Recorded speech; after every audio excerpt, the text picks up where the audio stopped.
हमें पूरा पेपर ना 2-3 मिनट में देखना है। ये बहुत काम आएगा आपके जीवन में। तो अगर आप अभी भी ऑफलाइन का पेपर कहीं भी तो इस बार का जेईई मेन का पेपर जेईई मेन 2025 के कंपेयर में थोड़ा सा आप कह सकते हो कि लैंग्वेज वाइज और मिक्स्ड कंसेप्ट पर बेस्ड है। ठीक है ना। कल का पेपर रिलेटिवली स्टार्टिंग के 2-3 पेपर जो आए थे उससे थोड़ा सा बढ़िया था। ठीक है, और केमिस्ट्री पहले टफ आया था, तो केमिस्ट्री इस बार थोड़ा सा इजी रहे। तो मुझे जहां तक समझ आया, साइकोलॉजी जो समझ आया कि देखो यार, अब फाइनली नीट में ना कुछ भी प्रिडिक्ट करना बहुत मुश्किल है कि वहां पे पेपर, क्योंकि जेईई मेन में 8 पेपर होते हैं, तो किसी में उन्होंने फिजिक्स इजी पूछ लिया, किसी में केमिस्ट्री टफ पूछ लिया, किसी में केमिस्ट्री इजी पूछ लिया, किसी में मैथ टफ पूछ लिया, तो ऐसे मिक्स करके वो पूछते हैं। अब आप जैसे ही नीट का पेपर देखो, तो नीट का तो एक ही पेपर होता है। अब एक पेपर में अब इस वक्त फिजिक्स टफ आ जाए या केमिस्ट्री टफ आ जाए या बायो स्टेटमेंट वाइज और लेंदी आ जाए, नो वन कैन प्रिडिक्ट। तो आपको अनप्रिडिक्टेबल पेपर के लिए बहुत अच्छे से रेडी रहना है। ऐसा भी हो सकता है कि फिजिक्स बहुत इजी आ जाए, केमिस्ट्री मॉडरेट आ जाए, बायो टफ आ जाए, वहां में खूब सारे सवाल घुमा देगा। बायो करने चले जाओगे, सबसे पहले बायो करते हो तो वहां पे हो सकता है ज्यादा टाइम लग जाए। अब फिजिक्स इजी होते हुए भी आप उतना टाइम ना दे पाओ। समझना, समझना, समझना, समझना।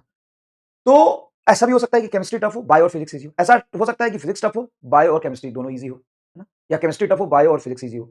तो हमें प्रिडिक्ट करना ही क्यों है? सबसे बड़ा सवाल यहाँ पे ये होता है, हमें पेपर कैसा आएगा प्रिडिक्ट करना ही क्यों है? हमें तो बस ये समझना है कि चाहे जैसा ही पेपर आए, कंसेप्चुअल हमें बहुत स्ट्रांग रखना है, क्वेश्चन प्रैक्टिस की मतलब फ्रीक्वेंसी बढ़ानी है, अपने सिली मिस्टेक्स को कम करना है और रिवीजन बढ़ाना है। बस इसी से सिलेक्शन होता है, इसी से सिलेक्शन होता है। आप अगर ये सोचोगे ना कि मैं पता कर लूं कि पेपर कैसा आएगा, तो नहीं पता कर सकते आप।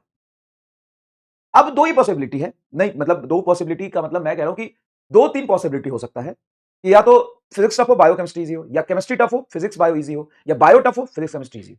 ये 2-3 पॉसिबिलिटी है। अब चाहे जैसा ही पॉसिबिलिटी हो, तुमको क्या करना है, अपनी स्ट्रेटजी बना लो। तुम्हें को क्या करना है कि सबसे पहले चाहे जैसा भी पेपर हो, हमें पूरा पेपर ना 2-3 मिनट में देखना है। ये बहुत काम आएगा आपके जीवन में।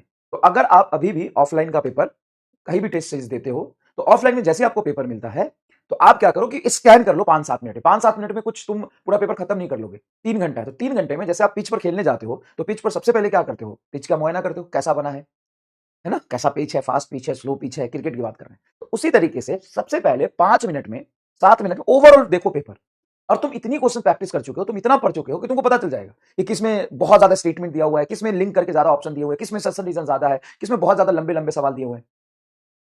अब यहां से तुमको आइडिया लग जाएगा थोड़ा सा कि कौन सा पेपर ज्यादा, मतलब कौन सा सेक्शन इसमें टफ है, कौन सा इजी है। पहले ये आदत डालो, पहले आदत डालो। 5 मिनट के अंदर, 7 मिनट के अंदर पूरा पेपर देखने की आदत डालो। चलो पूरा पेपर तुमने देख लिया, चलो भाई साहब पूरा पेपर देख लिया हमने। अब तुम अब डिसाइड कर लो कि तुमको पहले से कहां शुरू करना है। तुमको बायो इजी लग रहा है, बायो से करो आराम से, कोई दिक्कत नहीं है। और पहले अटेम्प्ट में बहुत बढ़िया से, कोई अगर फर्स्ट ओवर में खेलने जा रहे हो और कोई एकदम बहुत भयंकर बॉल आ गया, तो उसको हिट थोड़ी ना करते हैं, डिफेंसिव रहते हैं। उसी तरीके से अगर आप लास्ट ओवर में खेल रहे हो और जीतने के लिए बस आपको 3 बॉल में 4 रन चाहिए, तो वहां पे आप रिस्क लेते हो। उसी तरीके से जब आप एग्जाम में बैठोगे, तो पहले कोई खतरनाक सवाल आ गया, तो आराम से वहां पर रुक के उसको पास कर दो कि रुक जा भाई, तुम्हारे साथ बाद में खेलूंगा, जब मेरे पास जो आसान आसान से बॉल है उस पर तो पहले 4 और 6 स्कोर कर लूं। तो जो सवाल आपको पेपर में आसान आसान लग रहे हैं, पहले उसको अटेम्प्ट करेंगे। और पहले बायो भी करते हैं, तो बायो में भी 10-15 क्वेश्चन छोड़ने होते हैं पहले अटेम्प्ट में। फिर केमिस्ट्री करिए, फिर फिजिक्स करिए। देखो, एक टफ सवाल कर लेने के बाद भी आपको 4 नंबर मिलेगा, और एक बहुत आसान सवाल कर लेने के बाद भी आपको 4 नंबर मिलेगा। तो बहुत आराम से पहले आप छोटे छोटे इजी इजी क्वेश्चन में स्कोर करिए। अब बहुत टफ सवाल कर लेंगे, अब मान लो स्टार्टिंग में टफ सवाल कर लेंगे, लेकिन वो 5-7 मिनट ले लेगा, तो बाद में आसान सवाल छूटने की प्रोबेबिलिटी बहुत हाई है।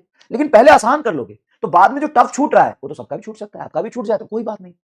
स्कोर आपको कैसे इंक्रीज करना है, आसान आसान सवाल पहले सेलेक्ट करके करना है। ये आदत डालना बहुत इंपॉर्टेंट है। सेलेक्टिविटी की आदत डालिए। अब मान लीजिए कि पेपर बहुत इजी है, तो ठीक है ना, आसान सवाल पहले कर रहे थे, सारे आसान सवाल आपसे होते चले जाएंगे। पेपर टफ है, तो पेपर टफ है तो सबके लिए टफ है। आपको पहले यॉर्कर पे छक्का नहीं लगाना है, पहले आराम से देखिए कि कौन सा सेक्शन इजी है, उसके क्वेश्चंस करिए। देखिए, नीट मिलता है यहाँ पे, टाइम आपको नहीं मिलता आप सोचने समझने का, बस यही ध्यान रखिए। यहाँ सोचने समझने का टाइम आपको बहुत ज्यादा नहीं मिलेगा। आपको यहाँ पे रिएक्ट करना है, फास्ट फास्ट रिएक्ट करना है, बस ये वहां पे फर्क है। यहाँ पे ऐसा नहीं है कि आप सोच सोच के बहुत कंसेप्ट, 2-3 कंसेप्ट लगा के सवाल कर लेंगे। अगर सवाल ऐसे आते भी हैं, तो आपको 45 में से 20-25 सवाल ऐसे आएंगे जो एकदम स्ट्रेट वन लाइनर होंगे, वो तो 100% होंगे।